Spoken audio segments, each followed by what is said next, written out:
जय श्री राधे कृष्ण। आप सभी का हमारे YouTube चैनल पे बहुत बहुत स्वागत है। आइए आज सुनते हैं शीतला अष्टमी व्रत की कथा। सबसे पहले तो आप सभी भक्तों को शीतला अष्टमी की ढेर सारी शुभकामनाएं। आप सभी के जीवन में माता शीतला की कृपा से आप सभी को सभी प्रकार के सुख और समृद्धि की प्राप्ति हो तथा सब परिवार सदा स्वस्थ रहे। शीतला अष्टमी का व्रत हर वर्ष चैत्र माह के कृष्ण पक्ष की अष्टमी तिथि के दिन शीतला अष्टमी का व्रत किया जाता है। इस दिन माता शीतला का पूरे विधि विधान के साथ पूजन किया जाता है।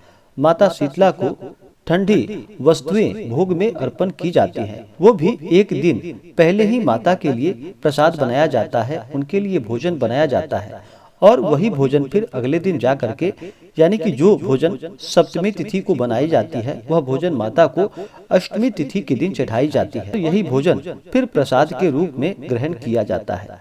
जो भी सच्ची श्रद्धा के साथ माता शीतला का पूजन करते हैं, माता शीतला की कृपा से कभी रोगों का सामना नहीं करना पड़ता। जो भी शीतला जनित रोग होता है वह माता शीतला की कृपा से कभी भी उन रोगों का सामना नहीं करना पड़ता है। शीतला माता का जो स्वरूप बतलाया गया है वह शीतला के रोगी के लिए बहुत ही हितकारी होता है। उसमें बतलाया गया है कि माता शीतला दिगंबरा है, गर्दभ पर आरूढ़ रहती है, सूप, मार्जनी, झाड़ू और नीम के पत्तों से अलंकृत होती हैं और हाथों में शीतल जल का कलश रखती हैं। इस प्रकार से माता शीतला अपने भक्तों के सभी दुख और कष्ट को हर लेती हैं। माता शीतला की कृपा से व्रती के कुल में दाह ज्वर, पीत ज्वर, विस्फोटक, दुर्गंध युक्त फोड़े फुंसी, नेत्रों के समस्त रोग और शीतला जनित फुंसियों के चिन्ह और शीतला जनित सर्व दोष दूर हो जाते हैं तथा माता अपने भक्तों को सुख और समृद्धि का वरदान प्रदान करती हैं। विशेष प्रकार से शीतला अष्टमी के व्रत पूजन विधि, शुभ मुहूर्त आदि के बारे में जानकारियाँ प्राप्ति के लिए आप वीडियो के आइकन में जाकर के जानकारियाँ प्राप्त कर सकते हैं। तो आइए सुनते हैं शीतला अष्टमी की कथा। अगर आप कथा के लिए अन्नदान, वस्त्रदान आदि के लिए ब्राह्मण दक्षिणा देना चाहते हो तो आप हमें गूगल पे, फोन पे या अकाउंट नंबर के माध्यम से डिस्क्रिप्शन में जाकर के या स्क्रीन पे जो नंबर दिया गया है आप इसके माध्यम से अपने श्रद्धा और सामर्थ्य के अनुसार हमें ब्राह्मण दक्षिणा प्रदान कर सकते हैं। तो आइए सुनते हैं शीतला अष्टमी व्रत की कथा। तो बोलिए प्रेम से शीतला माता की जय। बहुत समय पहले की बात है कि एक बार माता शीतला ने विचार किया कि चलो मैं धरती पर चलती हूँ और वहाँ जाकर देखती हूँ कि आखिर मेरा पूजन कौन कौन करता है। यह सोचकर शीतला माता धरती पर आ गई और शीतला माता डुंगरी गांव में पहुंची। वहां पर पहुंचने के बाद शीतला माता ने देखा कि यहाँ पर तो मेरा मंदिर ही नहीं है और कोई भी मेरी पूजा नहीं करता है। वह पूरे गांव में घूम घूम कर देखने लगी। वह एक घर के सामने से निकल रही थी, तभी अचानक उनके ऊपर किसी ने उबले हुए चावल का पानी फेंक दिया। तब वह पानी शीतला माता के ऊपर जा गिरा था और शीतला माता के पूरे शरीर में छाले पड़ गए। फिर माता शीतला के शरीर में अचानक जलन होने लगी।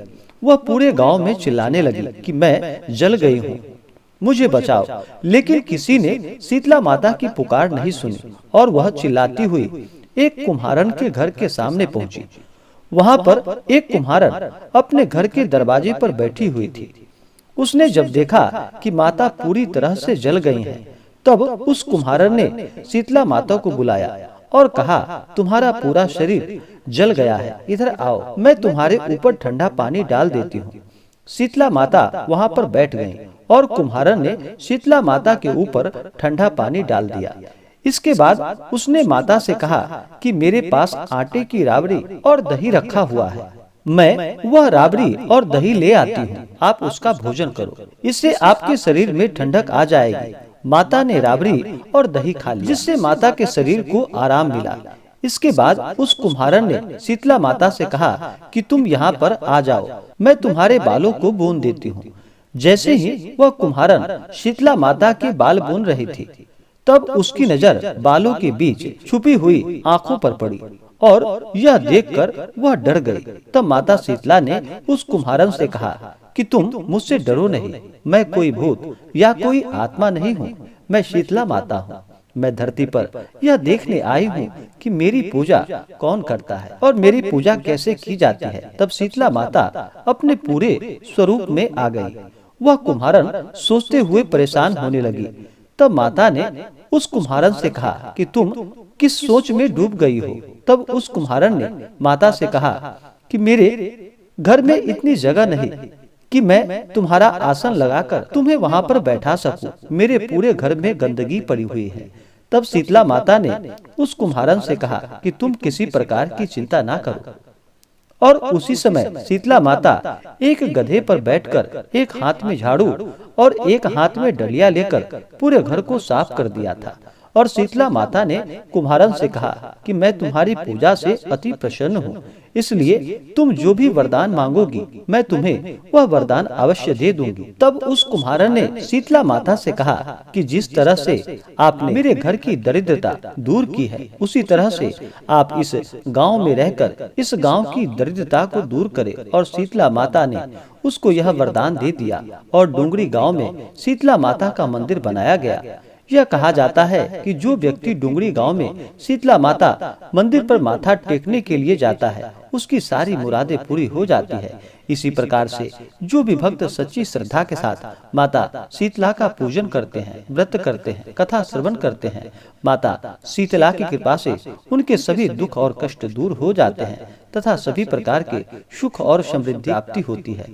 दूसरी पौराणिक कथा के अनुसार एक राज्य में एक राजा था। उसका एक ही बेटा था। उसे चेचक यानी कि शीतला निकल आया था। उसी राज्य के एक गरीब परिवार के बेटे को भी शीतला निकली हुई थी। वह परिवार माँ भगवती की पूजा करता था। उस परिवार ने शीतला के समय जिन भी नियमों का पालन किया जाता था, उन सब का ध्यान रखा। घर में बिना छौंक की सब्जी बनती थी। भुने या तले हुए खानों और नमक पर पाबंदी थी। घर के सभी लोग ठंडा खाना ही खाते थे। ऐसा कुछ दिन तक चला और उस परिवार का बेटा स्वस्थ हो गया। दूसरी ओर राजा के बेटे का रोग ठीक नहीं हो रहा था। राजा ने शतचंडी यज्ञ पाठ शुरू करवाया। रोज गरम स्वादिष्ट भोजन बनते थे। भुने और तले हुए भोजन खाया जाता था। मांस भी बनाया जाता था। राजा का बेटा जो भी जिद करता था वह पूरा कर दिया जाता था। इसके कारण राजा के बेटे के शरीर में फोड़े हो गए थे। उसमें खुजली और जलन होने लगी थी। जो उपाय किया जाता था उसका कोई असर नहीं होता था। शीतला का प्रकोप और बढ़ गया। इन सब से राजा परेशान हो गया। वह सोचने लगा कि आखिर इतने उपाय करने के बाद भी शीतला का प्रकोप शांत क्यों नहीं हो रहा है। राजा के गुप्तचरों ने उसे बताया कि राज्य में एक गरीब परिवार के बेटे को भी शीतला निकल आई थी, लेकिन वह कुछ ही दिनों में स्वस्थ हो गया था। तब राजा ने सोचा कि वह तो माता की इतनी सेवा कर रहा है, फिर भी उनका प्रकोप कम क्यों नहीं हो रहा है, उसका बेटा स्वस्थ क्यों नहीं हो पा रहा है। राजा ये सब बात सोचते सोचते सो गया। उसके स्वप्न में माता शीतला ने उसे दर्शन दिया। राजा से कहा कि वह उसकी सेवा और पूजा से अति प्रसन्न है, लेकिन तुमने शीतला के नियमों को तोड़ा है। इस वजह से शीतला का प्रकोप शांत नहीं हो पा रहा है। इसके लिए तुम खाने में नमक बंद कर दो, बिना छौंक के सब्जी बनाओ, खाने में तेल का प्रयोग ना करो और सभी लोग ठंडा भोजन ही ग्रहण करो। बेटे के पास किसी को मत जाने दो। ऐसा करो, जल्द ही तुम्हारा बेटा स्वस्थ हो जाएगा।